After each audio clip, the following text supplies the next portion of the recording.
Ivoiriens, mes chers compatriotes, chers amis de la Côte d'Ivoire, c'est toujours avec beaucoup de plaisir que je m'adresse à chacune et à chacun de vous. Ivoirien, non, tu es trop fort. Nouvelle année. L'année 2024 nous a permis d'enregistrer des avancées importantes dans un contexte sous-régional et international difficile. Nous avons su maintenir la dynamique de développement de notre pays grâce à la consolidation de la paix, de la sécurité et au renforcement de la cohésion nationale. La paix constitue pour nous une valeur cardinale que nous devons préserver en toutes circonstances par le dialogue. C'est dans cet esprit que nous avons traité la situation de nos deux gendarmes interpellés en septembre 2023 au Burkina Faso alors qu'ils essayaient d'arrêter des orpailleurs clandestins le long de la frontière.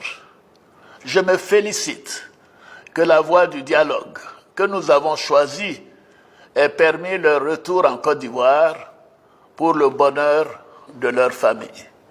Je salue leur courage et leur résilience et à travers eux, l'ensemble de nos forces armées, notre gendarmerie et notre police. Mes chers compatriotes, chers frères, chères sœurs, nous pouvons être fiers de notre armée, dont la modernisation est désormais effective. C'est dans ce cadre que nous avons décidé du retrait concerté et organisé des forces françaises en Côte d'Ivoire. Ainsi, le camp du 43e BIMA, le bataillon d'infanterie de marine de Port-Bouët, sera rétrocédé aux forces armées de Côte d'Ivoire dès ce mois de janvier 2025. Pour marquer cette nouvelle étape de la vie de notre armée, j'ai décidé de baptiser ce camp du nom du général Ouattara Thomas Dakin, militaire au parcours exceptionnel et tout premier chef d'état-major de l'armée ivoirienne. Mes chers compatriotes, l'année 2024 a été marquée par la parfaite organisation de la 34e édition de la Coupe d'Afrique des Nations de football par notre pays. Je tiens à renouveler la reconnaissance de toute la nation à nos éléphants champions d'Afrique pour la 3e fois. Au plan diplomatique, notre pays continue de rayonner à l'international.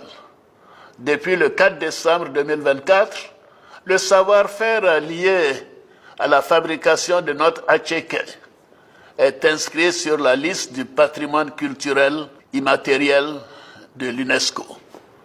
Cette reconnaissance internationale fait notre fierté.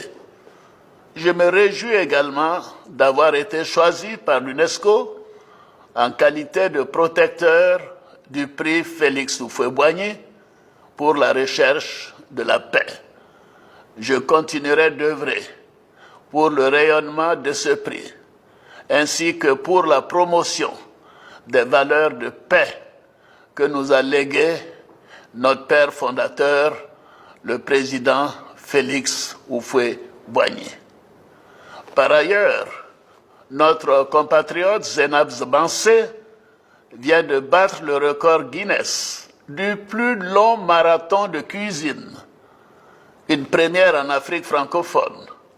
Je tiens à la féliciter pour son courage et sa persévérance. Chers frères, chères sœurs, l'année 2024 a également vu la poursuite de nos investissements dans les domaines portuaires, routiers, énergétiques et des télécommunications. Nous continuerons sur cette lancée avec la réhabilitation et l'extension de l'aéroport international Félix Houphouët-Boigny, pour donner à notre pays un aéroport à la hauteur de ses ambitions économiques et touristiques. Notre compagnie nationale Air Côte d'Ivoire procédera dans quelques mois au lancement des vols long courriers qui commenceront par Paris et s'étendront à Washington, New York, Londres et Genève. Mes chers compatriotes, l'une de nos grandes ambitions est de faire de chaque citoyen, quelle que soit son origine et sa condition sociale, un acteur de développement qui contribue par son travail à la création de richesses. En matière d'éducation, nos enfants sont chaque année plus nombreux à terminer le cycle primaire et le cycle secondaire. Et cela avec une quasi-parité filles-garçons. Le nombre de collèges et de lycées publics a triplé. Nous sommes ainsi passés de 294 en 2011 à un total de 902 en 2024. En 2025, ce sont 15 lycées de jeunes filles et une centaine de collèges de proximité qui seront construits pour renforcer nos acquis en matière d'éducation. Au niveau de l'enseignement supérieur et de la recherche scientifique, l'achèvement de la première phase des universités de San Pedro et de Bandoukou, ainsi que la construction en cours de l'université d'Odjené, nous permettront de passer de 3 universités en 2011 à 10 universités en 2025. La compétitivité de nos universités et grandes écoles s'améliore également. C'est le cas de l'Institut national polytechnique de Yamoussoukro, classé meilleure université francophone en Afrique en 2024, après l'université Mohamed V du Maroc. Nous continuerons d'améliorer les conditions d'études et de vie de nos étudiants. Dans ce cadre, les cités universitaires, y compris celles de l'Institut national polytechnique et de l'École normale supérieure, feront l'objet de réhabilitation complète dès janvier 2025. Nous augmenterons également le nombre d'étudiants boursiers dès la rentrée académique prochaine. En ce qui concerne l'enseignement technique et la formation professionnelle, de nouveaux centres de formation seront mis en service dès 2025 pour donner à nos enfants une formation de qualité et des perspectives d'emploi. En matière de santé, la couverture du territoire se poursuit.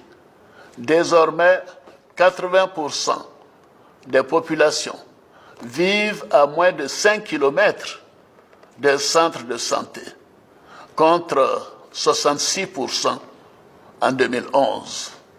À ce jour, 16 millions de personnes sont enrôlées à la couverture maladie universelle.